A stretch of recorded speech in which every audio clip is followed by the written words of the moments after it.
muy interesante que lo publicó Fernando Pedrosa, intelectual, en El Observador, que tiene que ver con la historia de Telam. Fernando, ¿cómo estás? Tanto tiempo. Luis Gasulla te saluda. Buen día, Luis, ¿cómo estás? Bueno, ¿me contás brevemente cómo es la historia de Telam? ¿Cuándo surgió Telam? Mira, Telam es una organización que surgió en 1945, ya hace muchos años, no, digamos, en el marco de un gobierno dictatorial que asumió en 1943, y con el objetivo un poco de operar la propaganda a favor del gobierno militar que había asumido en el 43, pero sobre todo en el tema de la guerra mundial. Vos recordás que estábamos en la Segunda Guerra Mundial y los militares argentinos apoyaban, digamos, tenían simpatías por el eje nazi-fascista. Entonces, para competir con las agencias norteamericanas, se crea Telam como un organismo de propaganda y además vinculado a crear un aparato de inteligencia que después se completó al poquito tiempo por la famosa CIDE. Antes de la AFI estaba la CIDE, y Telam dependió de la CIDE durante un tiempo. Así que nació ahí para hacer propaganda del gobierno, para hacer censura de medios y para hacer tareas de inteligencia. Ese es el origen de la agencia, y con el tiempo, te digo, los gobiernos democráticos, sobre todo el de Frondizi, el de Ilia, el de Alfonsín, el de Arrúa, trataron de contenerla, trataron de cambiarla, trataron incluso de... Frondizi la privatizó. Y los gobiernos militares, por ejemplo, el de Onganía, la restatizó, y la dictadura militar del 76 finalmente también la utilizó muy fuertemente en todo lo que es la propaganda y sobre todo durante la Guerra Malvinas, ¿no? Toda la información que salía que estábamos ganando y toda esta historia que ya conocemos, salía de Telam, ¿no? Y ya en la época de la democracia, digamos, sobre todo a partir del 2003, con los gobiernos kirchneristas, fue utilizado como una central de propaganda, ¿no? Básicamente. Esto no quiere decir que no haya periodistas que realmente trabajen, gente que haya sido honesta con su trabajo. Obviamente, De hecho, Telam claro. tiene equipos muy importantes y muy hábiles técnicamente en varias áreas, por ejemplo, en áreas policiales, fotoreportajes, pero en términos de tendencia general, digamos, la agencia nunca cumplió su función de garantizar la diversidad de voces, el pluralismo, así que te diría que tiene una historia que hoy se dice, no, habría que gestionarla bien, habría que arreglarla, habría que hacer eso.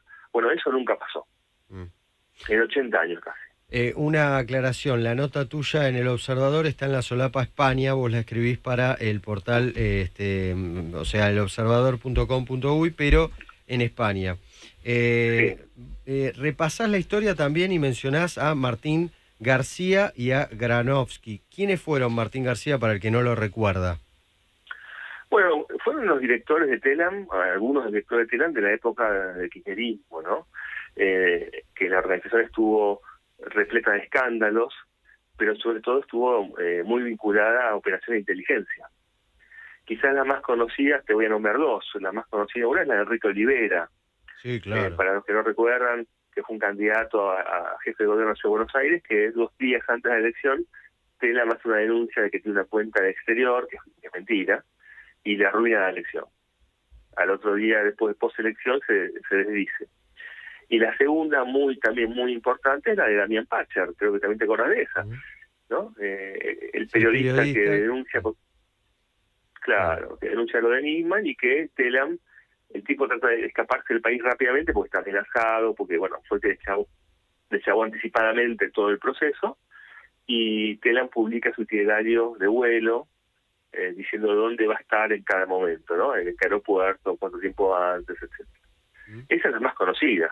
Después tenés escándalos económicos, sindicales. El sindicalista de Telam está condenado a la justicia por diversos casos de corrupción.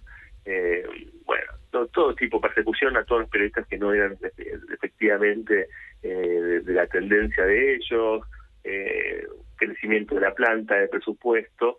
Y además lo más importante te diría que Telam es una empresa, Luis. No es como un hospital, no es como un museo. Es decir, si tiene forma de empresa es porque tiene que vender algo, como aerolíneas, no sé, como otras empresas públicas, ¿no? Entonces, ¿qué tiene que ver en este caso? Tiene que venderle noticias a otros medios. Esa es su tarea. Bueno, el presupuesto de ingresos propios de la agencia está entre el 4 y el 5%.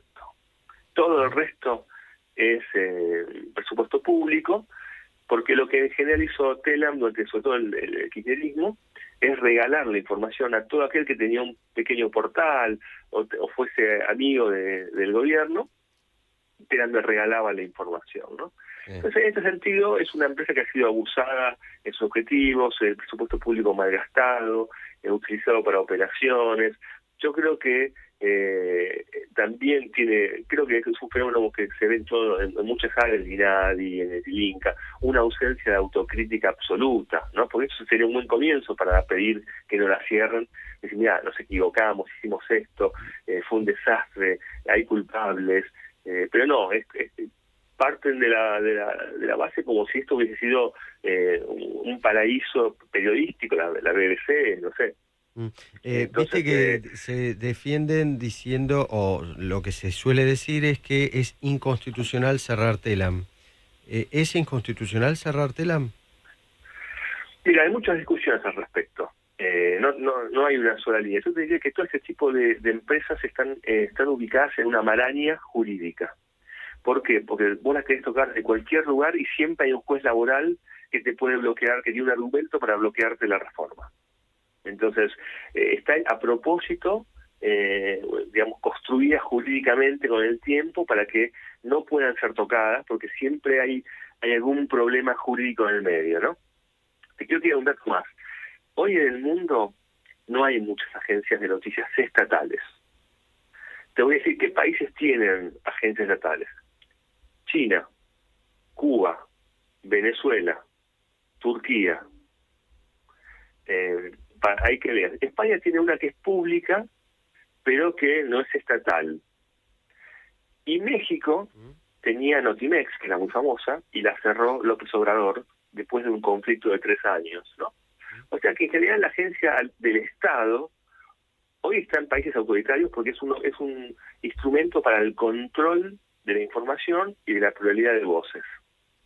Así que yo creo que también hay que pensar que la agencia en 1945, 50, con un país como el nuestro, enorme, sin medios, podía tener un sentido, en los 60, ponele, ¿no? Ahora te hago la última pregunta, Fernando. Sí.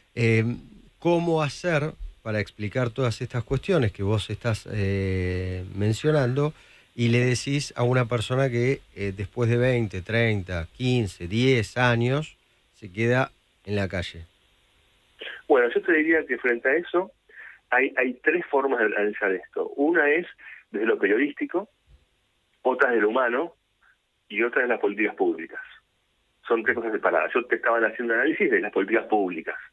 Ahora, vos me lo planteás de lo humano, y sí, yo te digo, efectivamente también hay que pensar en eso, ¿no? Porque hay gente que trabaja ahí, gente que va a quedar de la noche a la mañana sin trabajo, pero también es cierto que al ser una empresa pública y no una repartición del gobierno, los que tienen 30 años tendrán derecho a una indemnización muy importante de parte del Estado, sino que es imposible que los echen sin esa indemnización.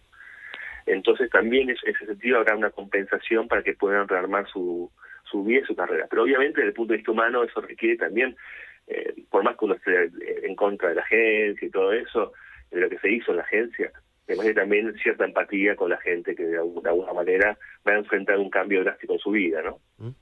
Fernando Pedrosa, gracias por la comunicación. Luis, es un placer como siempre.